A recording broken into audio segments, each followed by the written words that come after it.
जय हिंद दोस्तों, बहुत बहुत स्वागत है हमारी इस इन्फॉर्मेटिव वीडियो के अंदर। अगर आपका भी पैन कार्ड बना हुआ है तो आपको दोस्तों पैन कार्ड सिर्फ ये आईडी प्रूफ के तौर पर, डेट ऑफ बर्थ के तौर पर ही काम नहीं आता है। आप बहुत तरह के फाइनेंशियल ट्रांजैक्शंस करते हैं, बैंक में अकाउंट खुलवाना है, शेयर मार्केट में लेन देन करना है, क्रिप्टो के अंदर करना है, किसी भी तरह के गेमिंग में करना है, एफडी करवानी है और भी बहुत तरह के जगह पर आपका दोस्तों जो पैन कार्ड है वो काम आता है। आपको पता होगा अगर आपकी पूरे साल की इनकम बेसिक एग्जम्पशन लिमिट यानी कि 3 लाख से ज्यादा चली जाती है तो आईटीआर भरनी जरूरी है। फाइनेंशियल ईयर 24-25 के लिए और फाइनेंशियल ईयर 25-26 के लिए 3 लाख की लिमिट को 4 लाख रुपए कर दिया गया है न्यू टैक्स रेजिम में। तो दोस्तों आज हम बात करने वाले हैं, अगर आपकी इनकम 3 या 4 लाख से ज्यादा है तब तो आईटीआर भरनी जरूरी है ही है। अगर आपकी इनकम इससे कम है तो भी आप आईटीआर भरते हैं तो इनकम टैक्स रिटर्न भरने के दोस्तों 30 यानी कि 30 बेनिफिट आपको हम बताने वाले हैं। एक नहीं, दो नहीं, तीन नहीं, पूरे के पूरे 30 बेनिफिट अगर आपने अपनी इनकम टैक्स की रिटर्न भरी है। हालांकि कई बार ऐसा होता है आप बहुत तरह की गवर्नमेंट सुविधाओं का लाभ उठाना चाहते हैं, जैसे कि आपने राशन लेना है गरीबी के अंदर, बीपीएल बिलो पॉवर्टी लाइन या कोई भी फायदा उठाना है तो दोस्तों वहां पे आप अपनी इनकम का डिक्लेरेशन देते हैं कि मेरी इनकम 50,000 साल की है या 1 लाख साल की है और आप आईटीआर 4 या 5 लाख की भरेंगे तो थोड़ी सी दिक्कतों का सामना करना पड़ सकता है। अगर ऐसा आपका कोई भी सरकारी सुविधाओं का फायदा नहीं उठाना है और आप अपनी आईटीआर भरते हैं तो 30 तरह के फायदे जो अभी हम इस वीडियो के अंदर जान लेते हैं। तो देर ना करते हुए चलिए दोस्तों वीडियो को स्टार्ट करते हैं।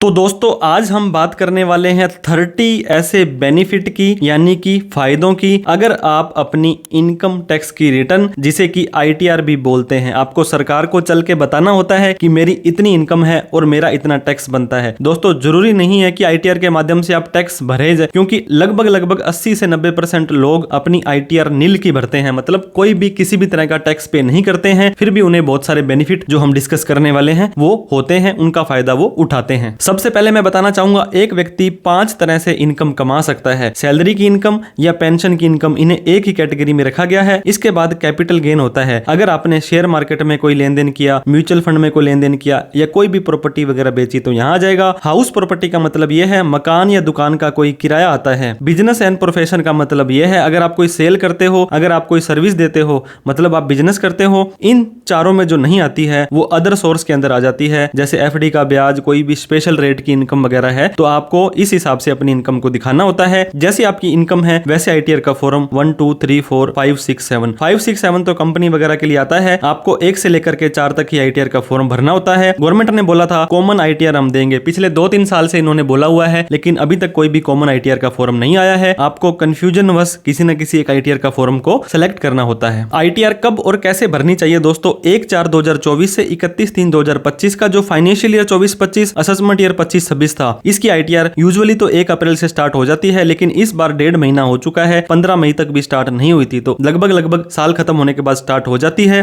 और 31 जुलाई तक आपको उस आईटीआर को भरना होता है। अगर 31 जुलाई तक नहीं भर पाते हैं आप तो दोस्तों आप 31 दिसंबर तक बिलेटेड आईटीआर भर सकते हैं। और अगर यहां तक भी नहीं भर पाए तो अपडेटेड आईटीआर, जिसे कि दोस्तों आईटीआर यू बोलते हैं, वो अब आप पिछले 4 सालों की भर सकते हैं। तो इस चीज का ध्यान दें कि यहाँ पर आपको सिर्फ लेट फीस या चालान भरने के बाद ही आईटीआर यू भर पाएंगे। अब बात करते हैं दोस्तों बेसिक एग्जम्पशन लिमिट की, मतलब ऐसी लिमिट जिससे अगर आपकी इनकम क्रॉस होती है, मैंने आपको 5 तरह की इनकम बताई थी, तो आपको आईटीआर भरनी मैंडेटरी हो जाती है। यहाँ पर भी दोस्तों टैक्स रिजीम मैटर करता है। ओल्ड टैक्स रिजीम में जाना चाहते हैं या न्यू टैक्स रिजीम में? अगर आप ओल्ड में जाना चाहते हैं तो आपको उम्र के हिसाब से बांटा गया है। 60 साल से कम वाले व्यक्तियों के लिए 2.5 लाख के बाद आईटीआर भरना जरूरी है। 60 साल से 80 साल वालों के लिए 3 लाख है और 80 साल से ज्यादा जो कि सुपर सीनियर सिटीजन कहलाते हैं 5 लाख रुपए तक इनकम होती है, तो आप ओल्ड टैक्स रिजीम में आईटीआर भरने की जरूरत नहीं है, इसके बाद ही जरूरत है। और वहीं पर न्यू टैक्स रिजीम में जाते हैं तो कोई भी एज वाले हो, आप 60 के हो, 80 के हो, अगर आपकी इनकम 3 लाख से ज्यादा चली जाती है तो आईटीआर भरना आपके लिए मैंडेटरी हो जाएगा। तो दोस्तों आईटीआर जो है इनकम टैक्स की रिटर्न, इसके अंदर आप आईटीआर का फॉर्म भरते हो, आप डिक्लेयर करते हो आपकी कितनी इनकम है, कितना आपका टैक्स बनता है, कितनी आपने डिडक्शन और एग्जम्पशंस ली है एक पर्टिकुलर फाइनेंशियल ईयर के अंदर, क्योंकि अलग अलग साल की अलग अलग होती है। अगर आपकी इनकम बेसिक एग्जम्पशन लिमिट से क्रॉस कर जाती है, ऐसा नहीं करते हो, तो दोस्तों आपको सेक्शन 234F इनकम टैक्स का है वो 5,000 रुपए तक की पेनल्टी,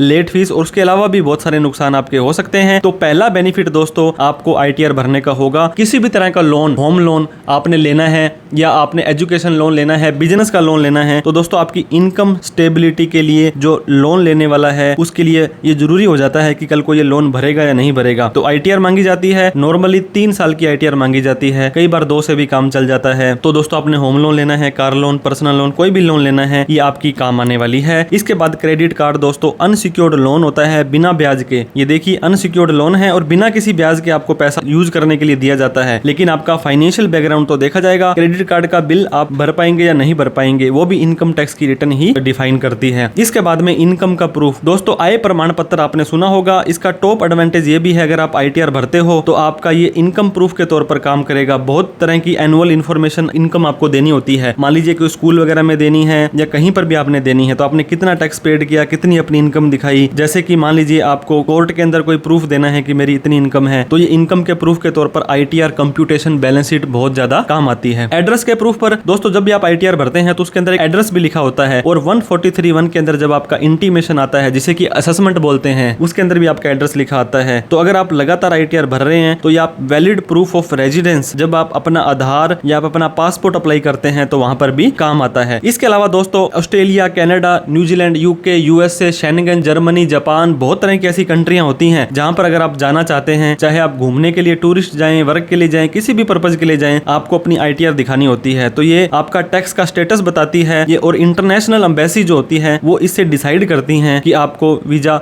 देना है या नहीं देना है। दोस्तों आप अपनी खुद की प्रोफाइल कैसे बढ़िया बना सकते हैं। अगर आप विदेश जाने के शौकीन हैं तो हमारा एक YouTube का चैनल है ट्रैवल विद CA साहब। इसके अंदर हम बहुत सारी जानकारी आपको विदेश से रिलेटेड, घूमने से रिलेटेड, आपके वीजा से रिलेटेड देते रहते हैं, उसको भी सब्सक्राइब कर सकते हैं। अब दोस्तों क्या होता है, जाने अनजाने में आपने बैंक में FD कराई और आपका TDS कट गया, आपने कोई गाड़ी खरीदी, आपका TCS कलेक्ट हो गया, आपने एडवांस टैक्स भरा था और जब आप ITR भरने जाते हो आपकी टैक्स लायबिलिटी कम आती है या जीरो आ जाती है, तो आप क्या कर सकते हैं, जितना भी आपका ITR के अंदर एक्स्ट्रा टैक्स कटा हुआ था वो दोस्तों आप ITR भरेंगे और आप उसका रिफंड ले सकते हैं। लेकिन ये साल खत्म होने का आपको वेट करना पड़ेगा। जितना भी आपका रिफंड था डायरेक्ट आपके बैंक अकाउंट में आ जाने वाला है। इसके बाद में दोस्तों भगवान ना करे अगर आपको लॉस हो जाता है, सैलरी में लॉस नहीं हो सकता है, होम लोन के अंदर इंटरेस्ट का लॉस हो सकता है, कैपिटल गेन में शेयर मार्केट में लॉस हो सकता है, इंट्राडे F&O में हो सकता है, तो दोस्तों ITR भरनी पड़ेगी आपको। वो कंपनसेट हो जाता है, एक प्रॉफिट दूसरे लॉस से, एक लॉस दूसरे प्रॉफिट से, इस तरह से काफी सारे इसके रूल होते हैं। और दोस्तों अगर आप इस साल में एडजस्ट नहीं कर पाए हो तो नेक्स्ट ईयर में, मान लीजिए इस साल आपको 10 लाख रुपए का लॉस हो गया था और आपने ITR भर दी तो कोई दिक्कत नहीं है। अगली बार क्या होगा दोस्तों, अगर आपको 22 लाख रुपए का प्रॉफिट हो जाएगा ना तो सरकार बोलेगी पहले तो उस 10 लाख रुपए को आप एडजस्ट कर लो, बाकी बचा 12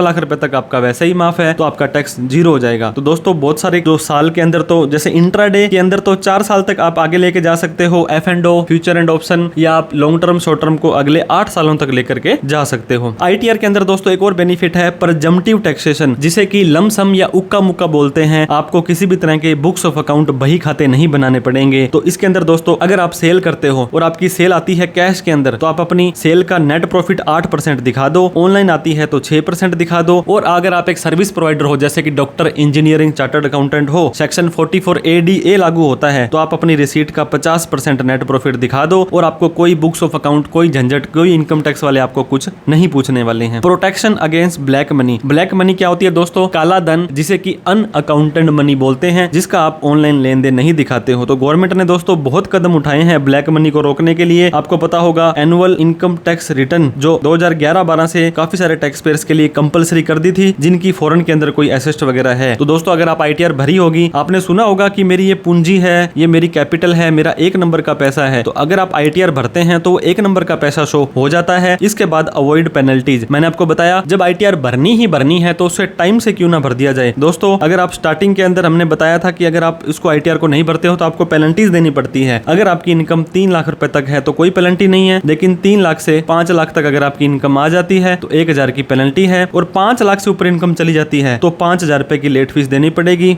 इसके अलावा अगर आप ITR-U अपडेटेड ITR भरते हो तो टैक्स का ऊपर 25%, 50%, 60% या 70% तक का एडिशनल टैक्स भी देना पड़ता है। इंश्योरेंस दोस्तों हमारे देश के अंदर बहुत ज्यादा इग्नोर की जाने वाली चीज है। हम सोचते हैं इसकी क्या जरूरत है, लेकिन विदेशों के अंदर अगर आप जाएंगे तो वहाँ पे इंश्योरेंस के बिना आपका कोई काम ही नहीं होता है। अब मान लीजिए टर्म इंश्योरेंस है जो बड़ा ही सस्ता और सुंदर होता है, आपको बड़े बड़े 1 करोड़ का, 2 करोड़ का टर्म इंश्योरेंस दे दिया जाता है, लेकिन आपकी इतनी वैल्यू है कि आप इस लायक हैं कि आपका 2 करोड़ रुपए का बीमा किया जाए, ये कैसे पता लगेगा दोस्तों? ये ITR इनकम टैक्स रिटर्न से ही पता लगेगा। तो बड़े बड़े इंश्योरेंस कराने के लिए ITR का बहुत ही इंपॉर्टेंट रोल होता है। इसके अलावा दोस्तों डिडक्शन और एग्जम्पशंस, आपको पता होगा आप बहुत तरह की इन्वेस्टमेंट करते हो, आप बहुत तरह के खर्चे करते हो, बच्चे की फीस है, होम लोन है, LIC, PPF, HRA, रेंट पे करते हो, डोनेशन पे करते हो, लेकिन आप ओल्ड टैक्स रिजीम में जाओगे और ड्यू डेट से पहले आईटीआर भर दोगे, जो मैंने बताया था 31 जुलाई है, तो काफी तरह की डिडक्शन और एग्जम्पशंस को आप अपने इनकम के अगेंस्ट में क्लेम कर पाओगे। इसके बाद में दोस्तों authentic evidence of your earning, आपकी ऑन रिकॉर्ड इनकम है, कैपिटल आपकी बन जाएगी, फ्यूचर के अंदर कोई ट्रांजेक्शंस करनी है और कैपिटल चाहिए। अब मान लीजिए दोस्तों आपके पास में कोई प्रॉपर्टी खरीदनी है, उसकी 10 लाख रुपए की रजिस्ट्री है, आपने प्रॉपर्टी तो वो 1 करोड़ रुपए की ली और उसके अंदर 90 लाख रुपए आपको कैश देना है, तो बाकी का जो 10 लाख रुपए तो आपको अकाउंट से देना पड़ेगा। अगर आपने पिछले 2 सालों की 5-5 लाख की आईटीआर भरी है तो 10 लाख रुपए आपकी कैपिटल एक नंबर का आ जाएगा। तो ये सोर्स है और प्रूफ है आपकी रेगुलर इनकम का, रेगुलर इन्वेस्टमेंट का। दोस्तों स्कॉलरशिप बहुत ही मेधावी छात्र होते हैं तो सरकार उनको प्रोत्साहित करती है। बहुत सारी authorities ITR source of income का मानती है, जैसे कि गवर्नमेंट या प्राइवेट हो। तो दोस्तों आप आईटीआर उसमें सबमिट कर देंगे उस इंस्टीट्यूट को कि मैं इस स्कॉलरशिप के लिए एलिजिबल हूं। आपका आईटीआर हो सकता है, आपके पेरेंट्स का आईटीआर हो सकता है, तो आपको स्कॉलरशिप इजीली और जल्दी मिल जाएगी। दोस्तों funding for startup India, make in India, सरकार कहती है आप काम तो करो, हम आपके लिए तैयार बैठे हैं। तो दोस्तों when planning to launch a new company, तो जो एग्जिस्टिंग कंपनी को अगर आप एक्सपेंड कर रहे हो और आपको फंडिंग की जरूरत पड़ गई है, तो वेंचर कैपिटलिस्ट होते हैं, आपके सीड इन्वेस्टर्स होते हैं, वो आपकी आईटीआर देखेंगे कि आपकी पिछली इनकम कितनी आई है, क्या आप ढंग से सच में जेन्युइन काम कर रहे हैं, तो इनको भी यहाँ पे फंडिंग का बेनिफिट मिल जाता है। इसके बाद में दोस्तों आईटीआर भरने का बेनिफिट होता है इंडिपेंडेंट कॉन्ट्रैक्टर्स को और प्रोफेशनल्स को। अब दोस्तों ये जो कॉन्ट्रैक्टर होते हैं इनको कोई इनकम तो आती नहीं, मतलब इनकम तो आती है लेकिन इनको ऑन रिकॉर्ड इनकम जैसे कोई सैलरी टाइप से नहीं आती है, तो फॉर्म नंबर 16 वगैरह इनको नहीं मिलता है। और इनकी आईटीआर फ्रीक्वेंटली ऑन रिकॉर्ड एक डेमोन्स्ट्रेट करती है कि इन्होंने टैक्स भरा है, इनकी इतनी इनकम है, और बिना किसी प्रूफ के भी दोस्तों आप आईटीआर के अंदर जैसे कि फंडिंग के लिए आपने बड़े बड़े ट्रांजेक्शंस किए, उन सभी चीजों को ये जस्टिफाई कर देता है। दोस्तों गवर्नमेंट ने कोई भी काम करना होता है वो खुद नहीं करती है, वो टेंडर जारी करती है और उसके माध्यम से ही करवाती है। If you want to take, आपने गवर्नमेंट के टेंडर लेने हैं, उनकी चेकलिस्ट होती है, उनकी चेकलिस्ट में होता है ऑडिट होनी चाहिए, जीएसटी नंबर होना चाहिए और आईटीआर होनी चाहिए। जैसे कि जेम का रजिस्ट्रेशन, दोस्तों आपने गवर्नमेंट को कोई माल बेचना या सर्विस देनी है तो जेम के रजिस्ट्रेशन के लिए भी आईटीआर मैंडेटरी हो जाती है। इनकम टैक्स के नोटिस से आप बच जाएंगे। दोस्तों आजकल आपको पता होगा कोई भी लेन देन करना होता है, पैन कार्ड आप सबसे पहले देते हैं और पैन कार्ड ही इनकम टैक्स का सबसे बड़ा हथियार है। अगर आप हाई वैल्यू ट्रांजैक्शंस कर रहे हैं, जैसे कि 10 लाख से ज्यादा कैश डिपॉजिट, एफडी कराई, क्रेडिट कार्ड का बिल भरा, 30 लाख से ज्यादा की प्रॉपर्टी बेची, तो साल खत्म होने के बाद आपके ऑन रिकॉर्ड एआईएस और टीआईएस में ये शो हो जाएंगे। अगर आपका किसी ने टीडीएस काटा है तो फॉर्म 26 एएस में भी ये शो हो जाएगा। अगर आप आईटीआर नहीं भरते हो तो नॉन फाइलिंग का नोटिस, दोस्तों अगर ट्रांजैक्शन 50 लाख तक है तो साल खत्म होने के 4 साल तक, और 50 लाख से ऊपर है तो साल खत्म होने के 6 साल तक सेक्शन 148 के अंदर नोटिस भेजा जा सकता है। तो आपने अगर आईटीआर भरी होगी तो ये नोटिस आपको आने की संभावना कम हो जाएगी। इसके अलावा दोस्तों प्रिवेंट होता है, मना करना, रोकना, आर्बिट्रेरी टैक्स असेसमेंट। अब क्या होता है दोस्तों, इनकम टैक्स का एक सेक्शन होता है 144 जिसे कि बेस्ट जजमेंट असेसमेंट कहते हैं, क्योंकि इनकम टैक्स अधिकारी जो होते हैं वो बहुत ज्यादा पावर रखते हैं। इनकम टैक्स डिपार्टमेंट, दोस्तों उन्होंने कोई ट्रांजेक्शन हुई आपसे, आपको नोटिस भेज के पूछा और आपने उसका जवाब नहीं दिया, 1 बार 2 बार 3 बार, तो वो ऑफिसर क्या करेगा, अपनी मर्जी से ही, एक्स पार्टी भी बोलते हैं इसको, कि वो अपनी मर्जी से एक तरफ ही, कि सामने वाले ने कोई जवाब नहीं दिया, अगर मान लीजिए आपके अकाउंट में 20 लाख रुपए जमा हुए थे, इस सारी की सारी को आपको आपकी इनकम वो मान लेगा। तो ये बचने के लिए भी आपको आईटीआर भरनी जरूरी है। इसके अलावा दोस्तों टीडीएस और टीसीएस आपका हायर कलेक्ट होगा अगर आपने पिछले सालों की आईटीआर नहीं भरी है। वैसे तो ये रूल इस बार से एप्लीकेबल नहीं होगा, लेकिन अभी तक भी अगर आप अपनी पिछले सारी साल की आईटीआर भरते हो तो जहां पे आपका टीडीएस जिस रेट से करना था उसी रेट से ही कटेगा, डबल नहीं कटेगा। इसके बाद दोस्तों mitigation of tax scrutiny. Tax scrutiny क्या होता है, जब भी इनकम टैक्स डिपार्टमेंट को किसी भी तरह का कोई डाउट होता है तो उसकी डिटेल के अंदर चेकिंग की जाती है। Regular and accurate ITR filing की होगी तो दोस्तों आपकी टैक्स स्क्रूटनी के चांसेस घट जाएंगे। प्रॉपर रिटर्न फाइल करो, सपोर्टिंग डॉक्यूमेंट रखो, आपका रिस्क कम हो जाएगा और इन्वेस्टिगेशन है अथॉरिटी के द्वारा वो नहीं की जाएगी। इसके बाद में दोस्तों फाइनेंशियल डिसिप्लिन, जब भी आप आईटीआर भरें उसमें ट्रू एंड फेयर डाटा दें, आप एग्जैक्ट उसको ट्रैक करते रहें। फाइलिंग आईटीआर रेगुलरली जो फाइनेंशियल डिसिप्लिन को मेंटेन करता है और ये प्रोत्साहित करता है कि आप अपनी डिटेल रखो, आप अपने इनकम खर्चों की डिटेल, जब आप आईटीआर भरने किसी सीए के पास जाओगे तो आपसे वो सारी चीजें पूछेगा, तो जो चीज आपने इस बार नहीं भी मेंटेन की तो अगली बार से वो मेंटेन करने लग जाओगे, तो फाइनेंशियल डिसिप्लिन आपका मेंटेन होगा। इसके अलावा दोस्तों ITR required for selling your product to government if you are producing a commodity, जो दोस्तों गवर्नमेंट के द्वारा परचेज की जाती है, तो गवर्नमेंट डायरेक्ट आपसे परचेज नहीं करेगी, गवर्नमेंट को 2 से 3 सालों की आईटीआर आपको देनी पड़ेगी, तभी सरकार आपसे चीज वो लेने वाली है। इसके बाद में दोस्तों कंट्रीब्यूशन टू नेशन बिल्डिंग। मेरा भारत महान है, हम सभी लोग अपने अपनी तरफ से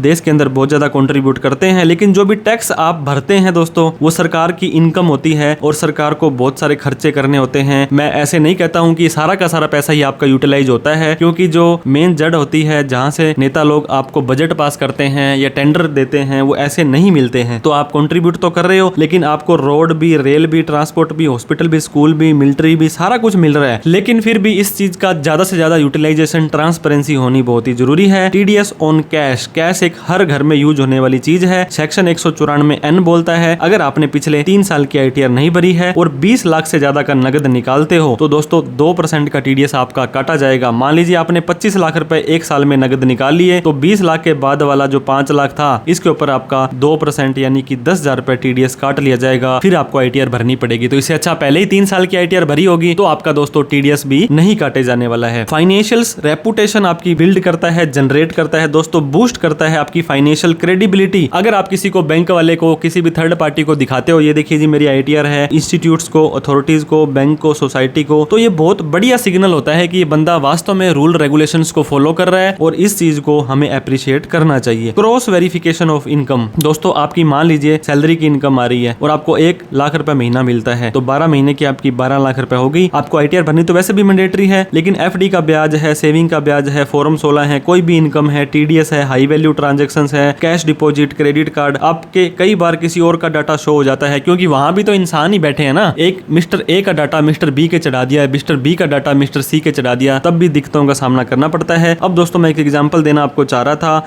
एक व्यक्ति का पैन कार्ड था, ये देखिए एचपी के ये सेम पैन कार्ड है और यहाँ पे 4 व्यक्तियों के नाम वो चढ़ गया, मतलब 4 व्यक्तियों के नाम थे और पैन कार्ड एक ही था। ये सारे के सारे ट्रांजेक्शंस एक ही व्यक्ति के मान लिए गए। अब यहाँ पे देख सकते हैं all bank account of same pan number है तो हम सारे आप ही के मानेंगे, तो आप क्या है ही नहीं क्योंकि बैंक वालों ने गलत पैन नंबर चढ़ा दिए। तो आप इस चीज का भी क्रॉस वेरिफिकेशन कर सकते हैं। अब दोस्तों डबल टैक्सेशन को आप अवॉइड कर सकते हो। मान लीजिए आप इंडिया से बाहर रह रहे हैं, कनाडा में रह रहे हैं और कनाडा में कोई कमाई करते हैं तो उसका इंडिया में टैक्स थोड़ी ना देना है आपको, और इंडिया में जो कमाई कर रहे हो उसका कनाडा में क्लेम आपको टैक्स नहीं देना है। आईटीआर फाइलिंग हेल्प करेगी आपको। DTAA होता है दोस्तों, डबल टैक्सेशन अवॉइडेंस एग्रीमेंट, ऐसा एग्रीमेंट जो डबल टैक्स को अवॉइड करता है। तो दोस्तों आउट ऑफ इंडिया कोई बिजनेस या इनकम आ रही है तो उसमें ये हेल्प करेगा। जीएसटी यानी कि घना सारा tax, goods and service tax होता है दोस्तों। इफ कोई आपने जीएसटी नंबर ले रखा है और जीएसटी के रजिस्ट्रेशन के बाद में आप जितनी भी सेल या सर्विस करोगे, इनपुट टैक्स होगा, आउटपुट टैक्स होगा, उनको सभी को रिकंसाइल करना है। GSTR 1, GSTR 3B, GSTR 2A,